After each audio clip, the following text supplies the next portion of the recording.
All right, so we're diving into our very first animation video. Now, in this particular video, we're going to have a look at 4 different animations. Now, I do not recommend skipping through just to the ones you want to make, because each one builds on the last, and each video teaches you a principle which is building on the last one. Now, I've also designed a bar along the bottom to help you navigate through this video to each of the different sections. So if you come back to this video at a later date, you can continue working where you left off. So this is the first animation we're going to be creating here. I'm going to start by creating a new composition here. These settings can be whatever you like, but I'm just going to make sure mine's 1080 pixels, and I'm using a frame rate here of 29.97, and I'll make sure my duration is 5 seconds. Okay, the first thing I did here was I'm going to right click and create a new background. Now the background color can be whatever you like. Then I'm going to right click and create some text. Now before I type out my text, I want to come over to the character menu here. If yours is not there, come up to window and make sure character's selected.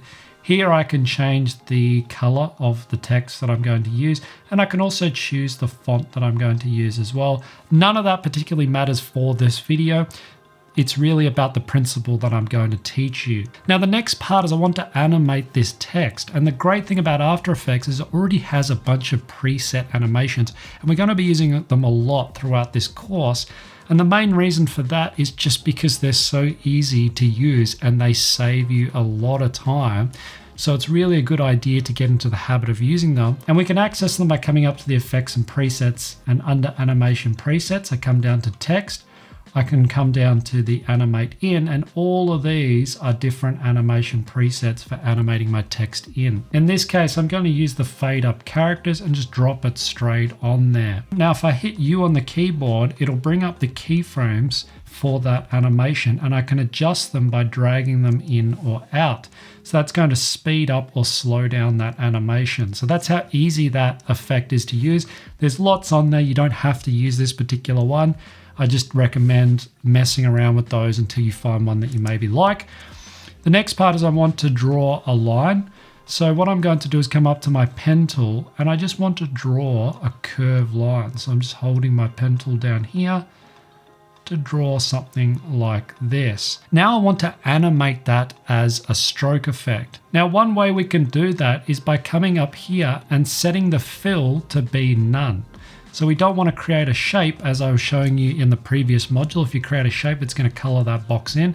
I don't want to fill, and I'm going to make sure the stroke is on, and I can drag this up and down to create more or less of that stroke effect. I can also change my color. I'm just going to use a blue here. It doesn't really matter. Then we want to animate that stroke coming on. So a way we can do that is just come over to the shape layer settings, and under the shape settings, what I can do is hit this little button here. And now I can create a trims path. Now the trims path is basically just a way of trimming or animating that stroke line. So if I dragged in and out on this end, you can see it's animating that line, drawing on and off. If I do the same here, it's animating it basically from the start to the end. So what I want to do is I want to basically create a end keyframe here.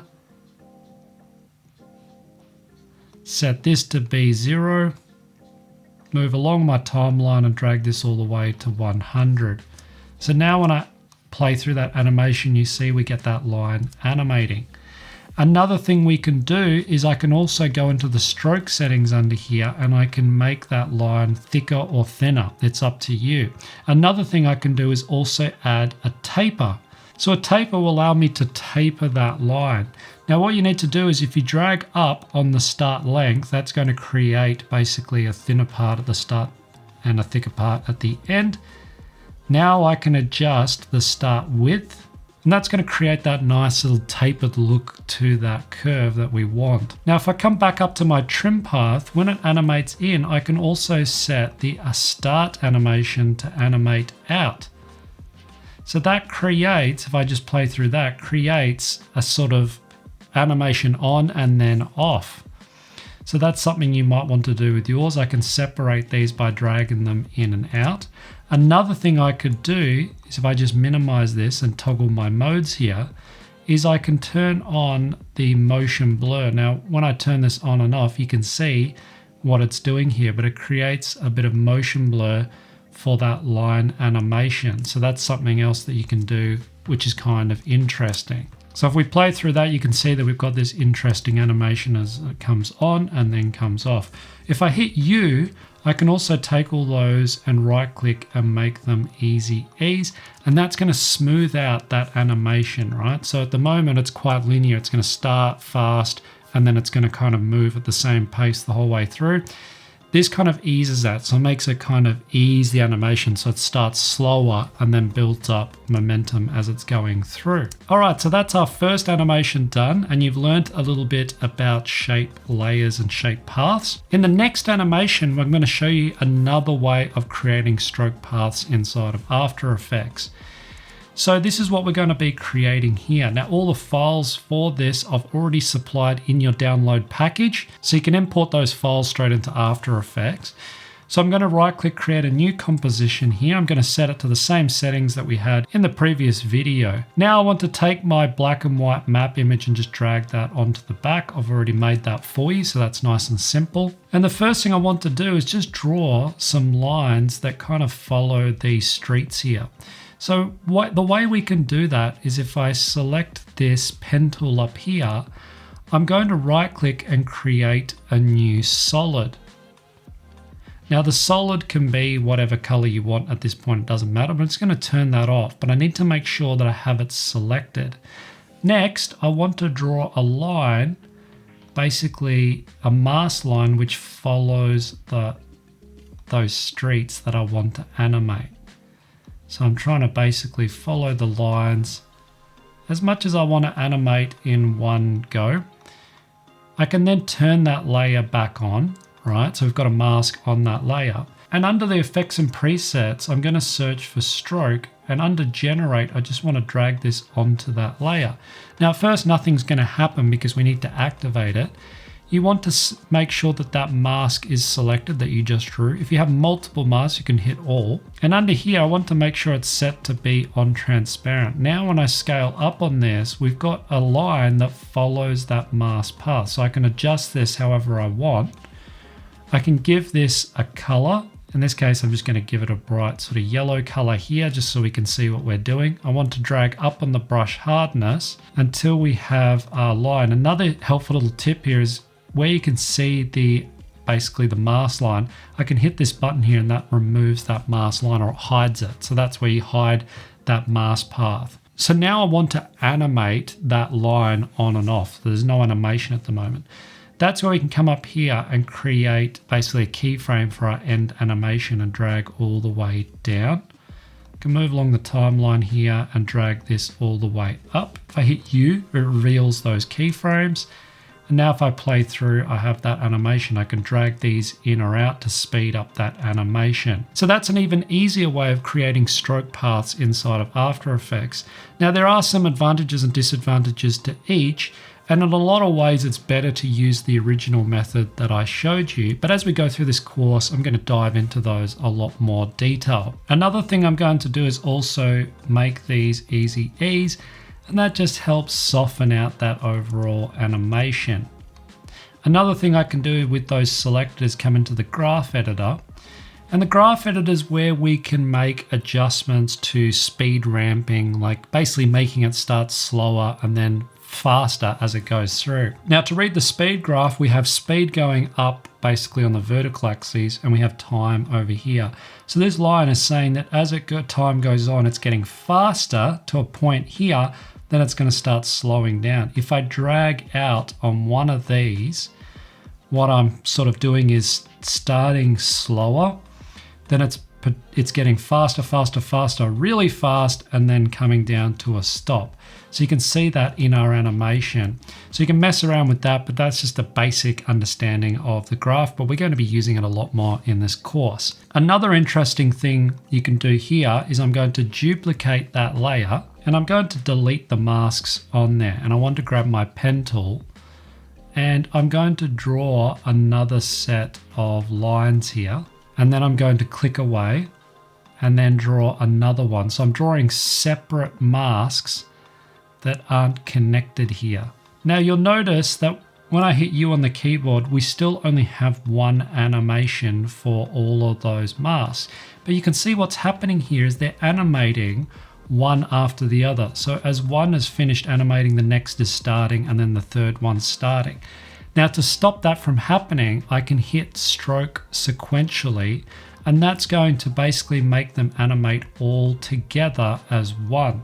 So if you have multiple mask lines on one layer, that's how you can basically control them either one after the other or all together at the same time.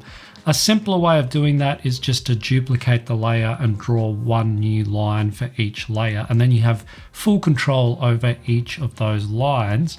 But that's how you would do that as an animation. Another thing that I did in my original composition was I wanted the lines to go underneath this bridge layer. So what I can do is take my background layer and duplicate it and drag it all the way to the top. Now with my pen tool and that layer selected, I'm going to draw a mask which goes over this bridge. Now that's created a mask over that bridge, and I can readjust that mask however I want. But because that layer is on top of those lines, it essentially hides those layers underneath and makes it look like the lines are going underneath the bridge. So that's another little interesting effect that you might want to do in your animation. Another thing I can do is use a null object to create a bit of scale on this image. So I can right click and create a null object. Then I can take all of those layers, I can select them and use the little pick whip here and parent them to that null object. Now, as you saw in the last module I was showing you about null objects, we now have a controller which controls all of those layers. If I hit S on the keyboard, I can create a scale keyframe here at the start. And if I scale in at the end, now when I play through, we have that nice little zoom effect, which just takes that animation to that next level, just makes it a bit more interesting. So there's another way of creating stroke lines inside of After Effects. And this technique is really useful for when you have images and things like this, where you just want to draw lines that go over certain areas. Now, the third animation, I want to show you how you can use the stroke effect to trace around objects. So I'm going to right click and create a new composition. These settings can be whatever you like. These are the ones I'm using here. Now I want to start by creating a new background. So I create a new solid here. This time I'm going for a bit of a gray background, but it can be whatever you like. I've given you this image of this bird, which you can just drop straight on top here. And then you can scale this up and down. Otherwise you can use your own logo. It doesn't really matter. I'm also going to draw a shape which goes around the outside. I don't want a stroke on this. I want it to be a solid color. So maybe something like this. And I'm just laying that underneath. And this is a really cool effect, and I want to show you two different ways of creating this. Now, if I have an image like this, which is a PNG, which means that it's on a transparent background, so there's nothing in the background of this image, it's just basically an outline of this bird. And with that layer selected, if I come up to layer, I can come down to auto trace. Now the auto trace function basically allows me to trace or draw a mask going around the outside of this. Now this is where you can mess around with all of these to kind of get the best results depending on the image that you're using. I've found that this is probably the best settings, but these are the ones you want to mess around with when it comes to your own images. Now I'm just going to hit OK, and all this has done is just created basically a series of masks which go around my object. Now if I come back to the stroke and add that to that layer and reveal on transparent, I can hide those mask layers, and now we have an outline that goes around our image here. And I can animate this exactly the same that we did before. I can create animation keyframes here at the start. And I can go across to the end. And if I hit U to bring those keyframes up there, I can also create an end one here for the start animation. Now what I can do is if I off center the end keyframes, you can see we've got this outline effect that kind of follows the object all the way around. If I select all of these and make them easy ease, we've now softened out that animation moving around. Now this can be really cool, and you can off-center this even more if you want that animation to be even bigger or smaller. It's up to you. But you can also just come back up here and change the color to whatever you like. But this is like a really cool way of creating this outline effect that runs around your object using the drag and drop stroke setting that we were using in the previous animation. Now another cool thing is if I take this and duplicate it, then I can off-center this top one. And if I take my bottom one, I can basically change this to be a different color. And now we have two different colors running over the same animation. So this can be really interesting if you want two colors running around the object. Now the auto trace works well for when you have an image or an object that you need to trace around, but what about when you have text? So what I've got here is just some text laid out. And with text, what I can do is if I right click, I can come down to create and then just go create masks from text. And that straight away creates these masks that already run around my text layer. Now what I can do with this is then drop that stroke effect straight on top. I can change that color to be whatever I like. And then I can scale up on that size, up or down, however you want. I can also change the hardness like we did before and then add a start and an end keyframe here. And I can make these 0 and then 100 here at the end. Now when I take that bottom layer and just off center it, we get that animation starting and following around the letters. Another thing I can do is if I want to make it to all the letters in my text, I can hit all masks. And that's going to create basically a sequential animation. And if I disable that, it's going to animate all the text at once. So you've got a few different options there of things you can do. The other thing I'm going to do is also take all of these, make them easy ease. And then with those selected, I can come into my graph editor. Now what I'm going to do with those first keyframes selected, I'm going to drag up on their velocity. Now what that does is it means they're going to start a lot quicker and then animate down to a slower point, right? We can see that represented in the graphs here. Another thing we can also do is like we did before, we could duplicate that layer and then off-center it to create another color overlay. But another way of doing this is just taking that stroke effect and then just duplicating that stroke effect again inside that layer. Now when I hit U on the keyboard, we've got all of these keyframes.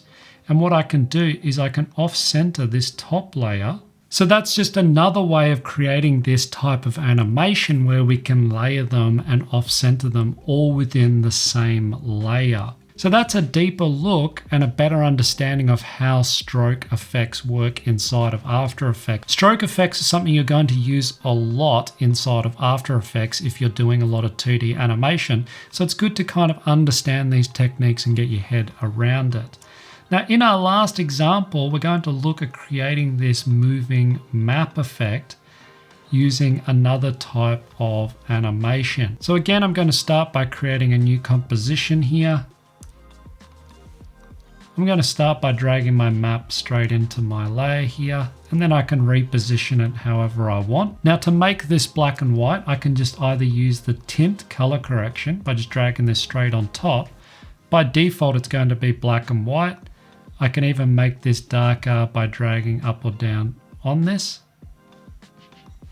And you can even adjust this even further by using the curves effect over the top and creating a bit of a darker or more contrasted look to that image. So that's just one way of creating black and white inside of After Effects. So now I want to create the dotted line that goes around the map. So I want to make sure that I have nothing selected here. I'm going to select the pen tool. And by default, when I start creating a mask inside After Effects with nothing selected, it creates a new shape layer for us.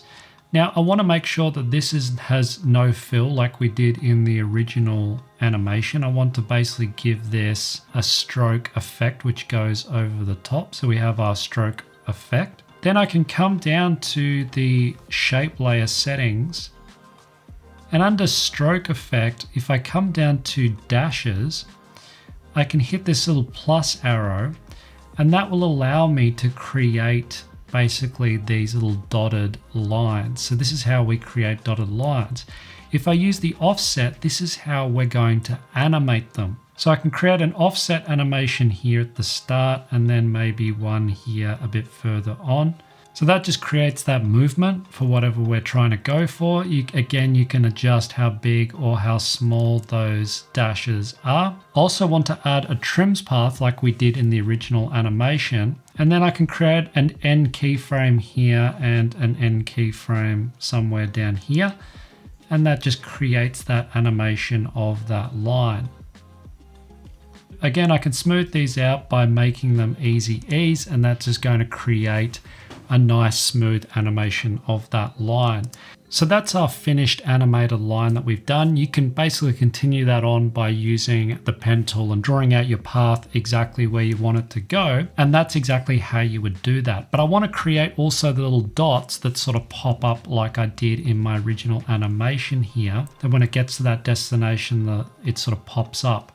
So what we can do is I'm going to basically make sure again that I don't have anything selected. I want to go to my ellipse tool, and this time I want to make sure that I don't have a stroke effect and that my fill is set to the color that I want to use. Then if I put my cursor wherever that point is, then I can hold shift and just draw out a little circle. So something like that. Now if I go down to the ellipse path size, you can see that I can scale this up or down. So now what I can do is create a keyframe here and make this 0, go across very slightly and scale this up. And if I basically select those and make them easy ease, we get this little sort of pop up little circle, so something like that. Again, I can go through and animate these even bigger or smaller. Just depends on the look that you're going for. Now I need to create more of them to line up with my animation. And to do that, all I have to do is take that ellipse and just duplicate it. Then I can off-center it and position the next one wherever I need it to be. If I hit U, I can bring up those keyframes. And with that second one selected, I can move this over so that it lines up with that next animation point. So we essentially get this little animation of these points. So I can do this again by selecting that ellipse. I can then duplicate it and just drag it down to my next location. Hit U to bring up those keyframes. And now when that stroke path gets there, it now pops up for that location. So that's how you create those little pop-up dots using 2 different layers. One other thing that I did in my original composition was I added a bit of a glow effect over the top. Now you can do that by selecting that layer, coming up to effects and preset, and using the stylized glow effect over the top. Now if I go to the glow threshold and just drag down on this, and up on the glow radius, you can see that we get that little glow effect happening over my layer. I can copy that effect and also paste it onto the white bubbles. And there you go, we have that sort of glow effect over the top. Just another little interesting effect to add over your animation. Just takes it to that next level and makes it look a little bit more interesting. Again, one last thing is I added a null object over the top and parented all those layers to that null, and that allows for that nice little scale in on that layer. All right, so there's quite a lot covered in this particular video. We've gone through quite a few different tips and techniques that you can use for creating stroke animations. Now, if you have any questions on this particular video or any of the other videos in this course, then don't hesitate to let me know.